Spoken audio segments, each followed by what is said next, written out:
الله تعالى وبركاته. سعيدة بلقياكم من جديد، وكنتمنى تكونوا في تمام صحة وموفور العافية. قناة عايدة للوصفات المغربية والعربية بامتياز تحييكم.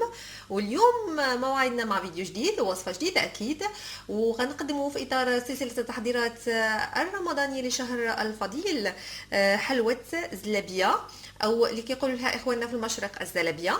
وايضا الاسم ديالها صحيح هو الشباكيه، ماشي مخرقه وانما الشباكيه، فهذه هي اللي الشباكيه بصح. غنحتاج لها مقادير كالعاده، بيني وبينكم القاعده المقادير بسيطه ولكم مضاعفتها اذا اردتم. غنحتاج لهاد الزلابيه 100 غرام من دقيق الفرص، دقيق الحلويات بامتياز. غادي نحتاجو 100 غرام ديال الدقيق و150 مليلتر من الماء. ثم عندي ملعقة من ماء الزهر، ملعقة من زيت نباتية، ملعقة صغيرة من الخميرة الفورية، خميرة الخبز، وملعقة من السكر الخشن، سكر حبيبات سنيدة، والقليل من الملون الخرقوم. أنا عندي شوية الخرقوم، لا عندكم ملون برتقالي ممكن أنكم تستعملوه، تفاديا طبيعة الحال استعمال الملون الغذائي الاصطناعي لأن فيه أضرار. أعيد: 100 غرام من دقيق الأبيض دقيق الفرص، 150 ملل من الماء، ملعقة صغيرة من ماء الزهر، ملعقة من ممتلئة من الزيت، ملعقة صغيرة من الخميرة الفورية خميرة الحلويات، ملعقة أيضا صغيرة من السكر حبيبات السنيدة، والرشة فقط من الملون الخرقوم. انا غنستعمل الخرقوم، الى عندكم ملون اخر صحي ممكن انكم تستعملوه فقط لاضافه اللون البرتقالي، ما بغيتوش ممكن انكم تستغنوا عليه كاريمون. اذا غادي ندوز دابا على بركه الله من اجل عجن العجين. بركه الله ساضع 100 غرام من الدقيق، دقيق الفرص، ملعقه من ماء الزهر وملعقه من الزيت بهذا الشكل الخليط ديالي. ثم غادي ناخذ السنيده والخميره وغادي نخلطهم بشويه ديال الماء باش يعملوا لي عمليه التفاعل. قلت لكم حنا حيت خميره وسنيده نضيف لهم شويه ديال الماء من اجل التفاعل فقط، لهم واحد مده قليله. السنيده والخميره الفوريه بهذا الشكل. نبدا كنخلط الخليط ديالي، غادي نضيف القليل من الماء شويه بشويه حتى كتجمع لي العجينه.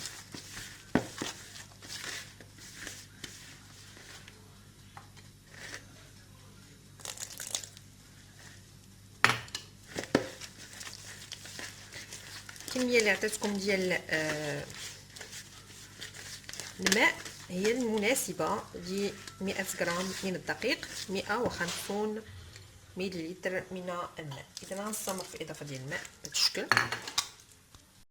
الاضافه ديال الماء اللي عندي دابا يا اما ندير الخلاط اليدوي ومن بعد يعني وغادي ندوز نصفي الخليط من بعد، يا اما بكل بساطه غادي ندير الخلاط الكهربائي مره واحده ونطحن باش ما يبقاوليش شي تكتلات او حبيبات. كذلك غادي نضيف واحد الرشه فقط، غير رشه صغيره ديال الخرقوم للون. انا مازال باغاها تجي شويه صفراء، غنزيد فيها شويه ديال الملون. الزلابيه ديالي من بعد ما حركت الخليط مزيان ما بقى عندي فيه لا تكتلات لا والو، ساعه تخمر ومن بعد نعاودو نتلاقاو باش عاد غادي نشكلوها في القليه. من بعد ما خمر العجين ديالي هانتوما كتشوفوا، غادي نجيب واحد لاسباتول غنحركو غير تحريكه خفيفه ماشي كثيره ماشي كبيره بحال هكا باش نجمع داكشي اللي في الجوانب. انا خليته مده ديال ساعه كامله، ممكن انكم تخليوه ساعه وتعاودوا تزيدوه نص ساعه اخرى، تحركوه بحال هكا وتعاودوا تزيدوه نص ساعه. انا ما غاديش نخليه، غنكتفي بساعه وحده. الوغ من بعد ما كتساليو كتجيبوا سواء قرعه ديال الكاتشوب بحال هذا الشكل هذا اللي كيكون عندها الراس صغير، تعمروها بالخليط وتبداو تقليو، سواء غادي تجيبوا بحالي قرعه عاديه ديال الماء المعدني وغادي ديروا فيها واحد الثقب من الاعلى، غنعمروها بالخليط ثم غندوزو للمرحله ديال القلي. الخليط ديالي في واحد الاناء اللي عنده هكا الفم او الراس باش نقدر نخويه بسهوله. حطيت الخليط ديالي في القرعه ديال الماء المعدني اللي عندها الراس مثقوب، ثم وضعت الزيت على النار كتسخن، ها هي، وضعت العزيله ديالي ها هي دفيتها وزدت عليها شويه ديال ماء الزهر. دونك دابا غادي نبدا على بركه الله في القلي ديالي باش تجيني لا فورم مقاده. وكنبدا على بركه الله كندير خطوط بهذا الشكل العشوائي، وكندير خط في الوسط بهذا الشكل هذا. نخليها حتى كتشبر في راسها، عاد غادي نقلبها. نتوما ممكن تفنوا في الاشكال اللي حبيتيو، ماشي ضروري ديروا هذا الشكل اللي درت انا. ممكن انكم الا تستطيعوا ديروا الشكل ديال ورده او الشكل ديال شي حاجه، ما كاين حتى شي مشكل. ثم غادي نجيب شي طبيصيل او شي حاجه نوضع فيها كسيكي صغير، وغادي نبدا نسقطرهم من الزيت، ثم غادي نوضعهم في العسل. تنسقطرهم من الزيت، ما تيحتاجوش وقت طويل للطهي. غادي نخليهم حتى تشبر في راسها، عاد نقلبها. دابا نعطيها الوقت ديالها باش تنفخ من الجهه الاخرى. كيجيو رائعين جدا ومقرمشين يعني ولا اسهل. فكنتمنى ان شاء الله الرحمن الرحيم انكم تجربوهم. الطريقه ديالهم سهله، يعني ما فيها شي حاجه اللي هي صعيبه بزاف. وغنعاود معكم وحده اخرى. اذا كنجي للوسط وكنبدا كنشكل الزلابيه ديالي، كندير خيط من الوسط بهذا الشكل هذا. كتجي رائعه جدا يعني مقرمشه، وما تسهوش عليها لانها دغيا كطيب. ها هي الاولى ديالنا طابت. غنزولها نخليها كتسقطر، ثم من بعد غادي نعملها في العسل. الوغ بنفس الطريقه صافي على نار متوسطه. قصت من البوطه ديالي نفس الطريقه غادي نستمر. غادي نوضع دائما بهذا الشكل. الشكل كيبقى عشوائي، يعني حنا كنعملوا هذا الاطار غير باش نتحكموا في الحجم ديالهم. هذه انا درتها كبيره. غادي نقلب هذه اللي ديجا صايبت بحال هذا الشكل. كتجي تماما بحال ديال الزنقه. ناخذ هذه ندوزها في العسيله.